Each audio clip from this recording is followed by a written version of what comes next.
Halo semua, balik lagi dengan saya Vicky di channel Dunia Film. Gimana kabar kalian? Semoga baik-baik aja cuy. Sesuai requestan dari kalian semua, di video kali ini saya akan membahas alur cerita dari film yang berjudul Jenderal Sudirman. Film ini menceritakan perjuangan Panglima Besar Republik Indonesia yang berjuang melawan Belanda dengan taktik dan strategi perang gerilya. Perang gerilya adalah suatu taktik perang yang dilakukan secara sembunyi-sembunyi dan berpindah-pindah tempat. Strategi perang ini digunakan untuk memecah konsentrasi pasukan Belanda. Seperti apakah cerita lengkapnya? Oke, tanpa berlama-lama lagi, inilah alur cerita film Jenderal Sudirman.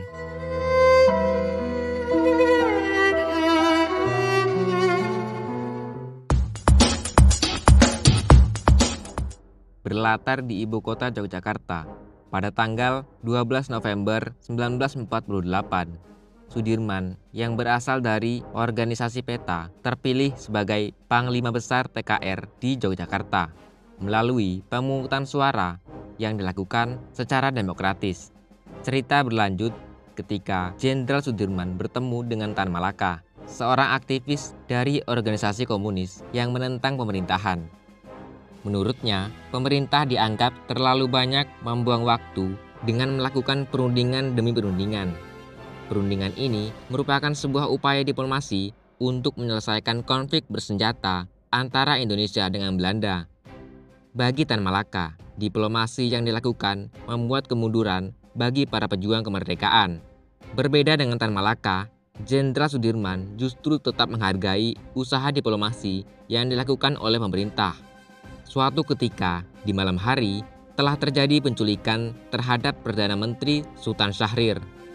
Hal itu membuat Jenderal Sudirman sebagai Panglima Besar harus menjalani persidangan. Di dalam sidang, Jenderal Sudirman dengan tegas mengatakan kalau peristiwa itu dilakukan bukan atas perintahnya, melainkan karena ulah para tentara komunis. Setelah itu, film Jenderal Sudirman pun baru dimulai. Pada tanggal 19 Desember 1948, Belanda kembali melakukan agresi militer yang kedua dengan mengingkari perundingan Enfield. Belanda akan menyerang ibu kota dalam waktu dekat. Kabar tersebut harus segera disampaikan ke Jogja. Namun sayang, jaringan telepon malam itu malah terputus. Pak Yusuf kemudian memberitahukan hal itu kepada Duta PBB Indonesia. Mereka lalu pergi menuju bandara untuk melakukan penerbangan. Namun sayang, mereka tidak mendapatkan izin untuk melakukan penerbangan ke Jogja. Dan benar saja, pada pagi harinya, kota Jogja mulai diserang.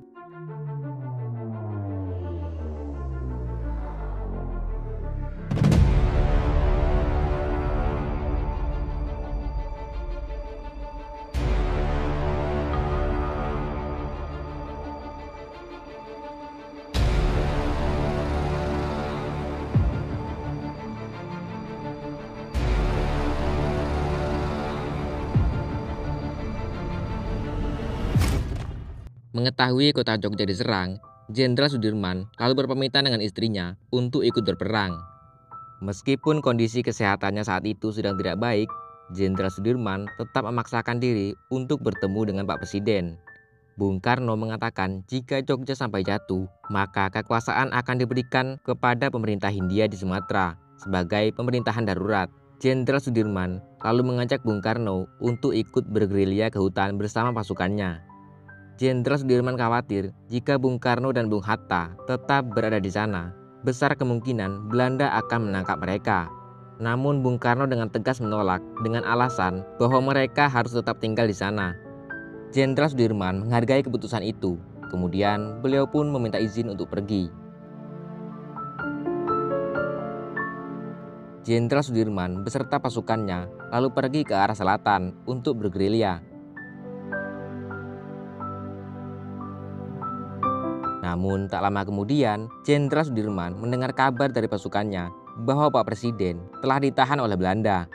Begitu juga dengan tokoh penting pemerintahan. Hampir semua orang yang berpengaruh berhasil ditangkap oleh pasukan Belanda. Namun cuma satu yang masih belum tertangkap. Orang itu adalah Jenderal Sudirman.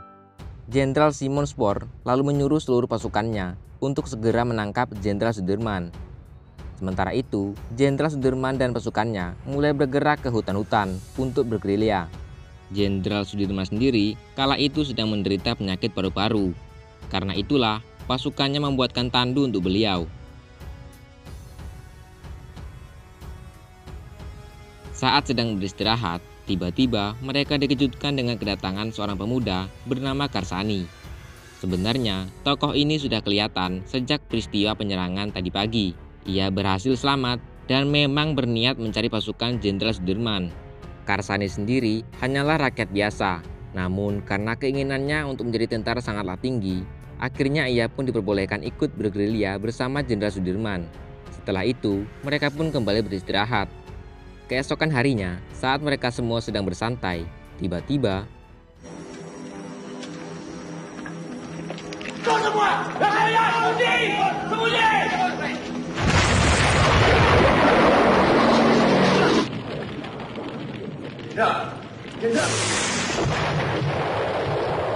beruntung pasukan berhasil masuk sebelum bom dijatuhkan. Setelah matahari terbit, mereka kemudian melanjutkan perjalanan ke wilayah Kediri. Di sini mereka singgah di salah satu rumah warga untuk menyusun strategi. Sementara itu, terlihat para pasukan Belanda juga sedang mengatur strategi untuk menangkap Jenderal Sudirman. Jika tidak segera ditangkap, maka itu akan menjadi masalah besar bagi Belanda. Mereka juga menyewa rakyat untuk menjadi mata-mata Belanda. Saat mata-mata itu keluar, ternyata kudanya telah dibawa kabur oleh Karsani.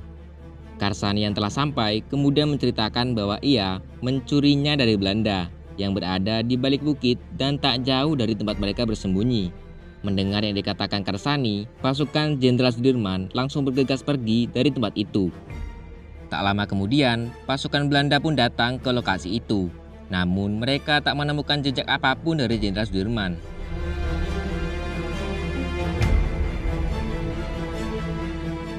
Di tengah perjalanan, mereka dihadang oleh para pejuang Kediri karena dikira mata-mata Belanda. Namun, saat ke belakang dan mengetahui ada Jenderal Sudirman di sana, seketika mereka langsung hormat dan meminta maaf.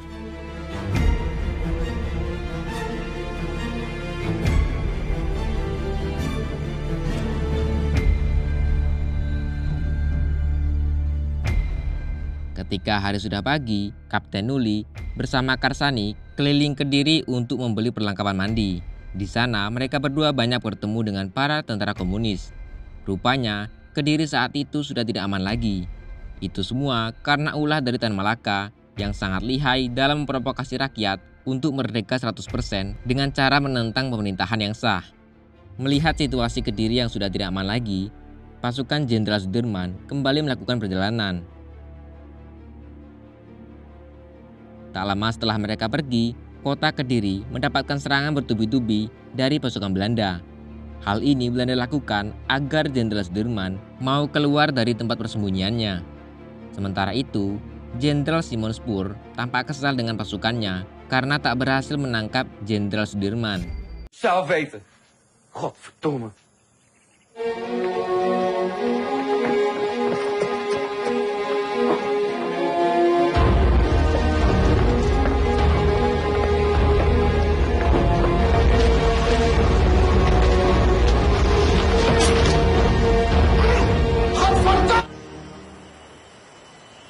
Melalui radio, Jenderal Sudirman mengumumkan bahwa tentara Indonesia masih ada dan kuat. Merdeka!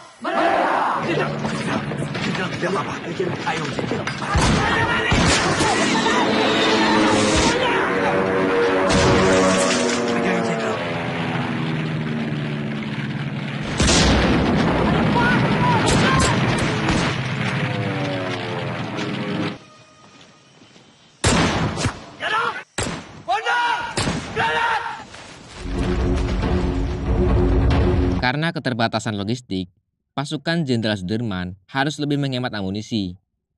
Mereka tidak bisa melakukan perang terbuka, namun strategi yang mereka gunakan untuk menghabisi musuh sangatlah cerdik.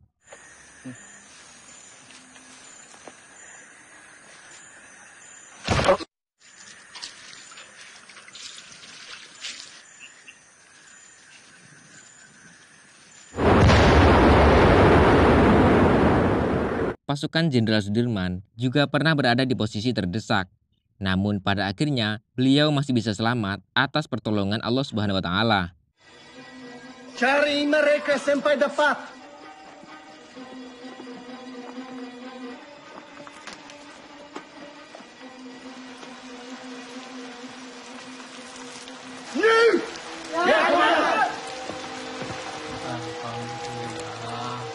Memanfaatkan persenjataan seadanya untuk menguras tenaga musuh.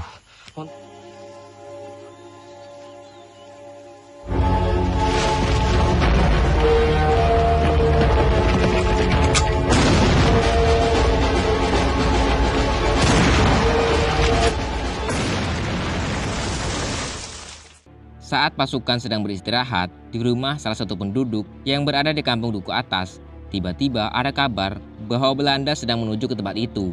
Alhasil, semua pasukan pun bergerak cepat pergi dari tempat itu.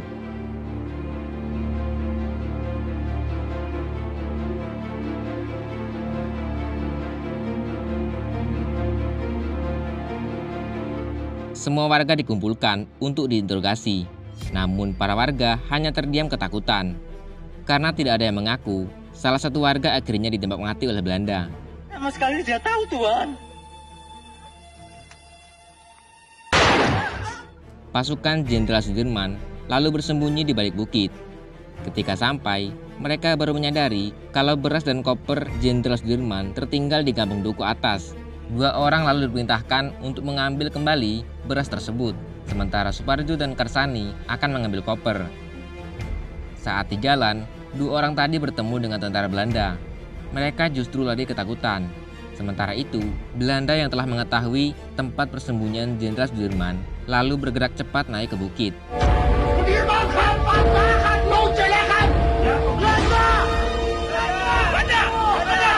Beruntung pasukan Jenderal Sudirman berhasil pergi sebelum pasukan Belanda itu datang. Karsani dan Suparjo sampai di kampung Duku Atas pada malam hari.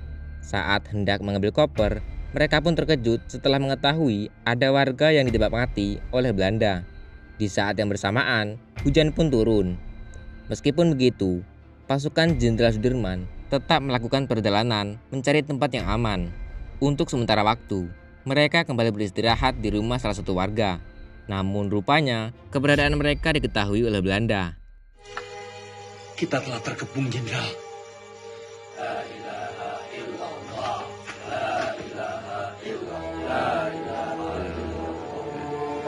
Mereka ini santri.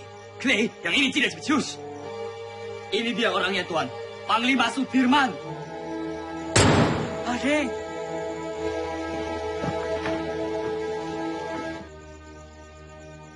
Yang mata-mata kan? Ternyata, selama ini salah satu pasukan bernama Kuto telah berkhianat kepada Jenderal Sudirman dengan membocorkan informasi kepada Belanda. Hal itulah yang membuat keberadaan mereka selalu diketahui oleh pasukan Belanda. Esok harinya, pasukan Jenderal Sudirman kembali melakukan perjalanan.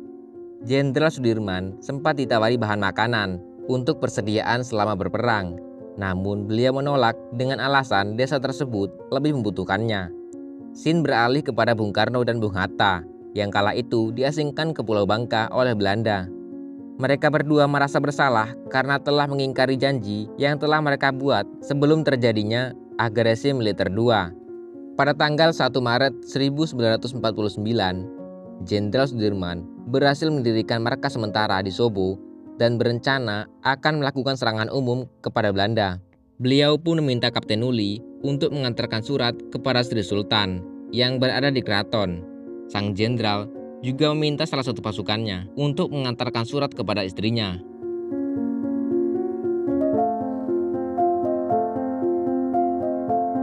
Di tengah perjalanan, Roto diperintahkan oleh Kapten Nuli untuk menuju markas Letkol Soeharto dan meminta bantuan. Sedangkan Kapten Nuli dan lainnya akan pergi ke arah Jogja untuk menemui Sri Sultan. Hanum yang tampaknya kelelahan tertinggal di belakang sehingga Karsani diperintahkan untuk menjemputnya. Rupanya Hanum tertidur di balik pohon dan di saat itu pula pasukan Belanda lewat di belakangnya. Ia pun terbangun dan sangat ketakutan melihat pasukan Belanda.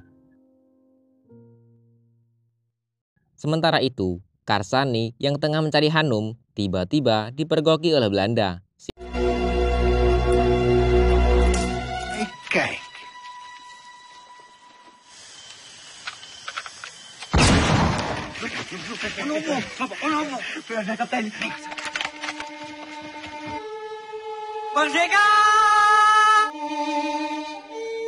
Karsani akhirnya tewas di tangan Belanda. Mendengar suara tembakan, Kapten Nuli dan lainnya berlari menuju sumber suara.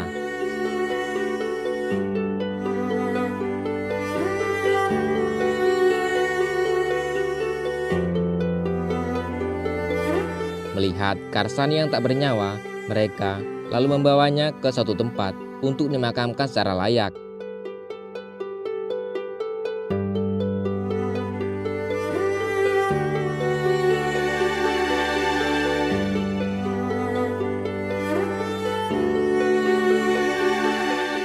Kehilangan sosok Karsani merupakan suatu hal yang amat berat bagi Kapten Nuli dan pasukannya. Bagaimana tidak, Karsani sudah banyak berjasa dalam perjuangan mereka.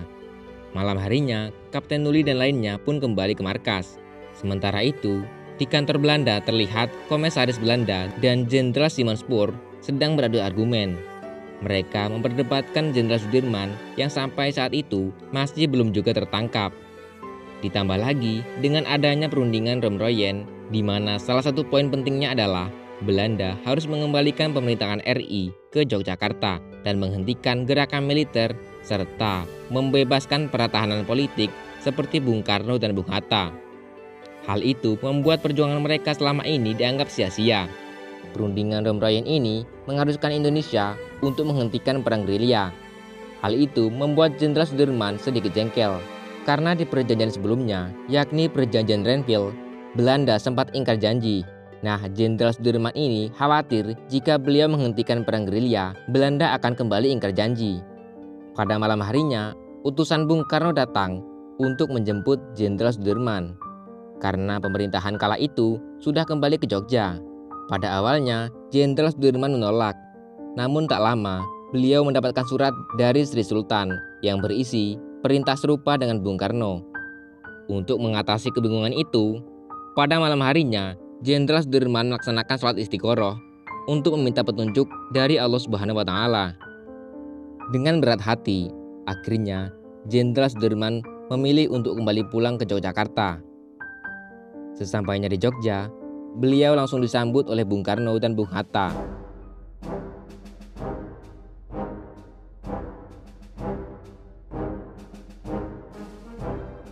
Dan film pun selesai.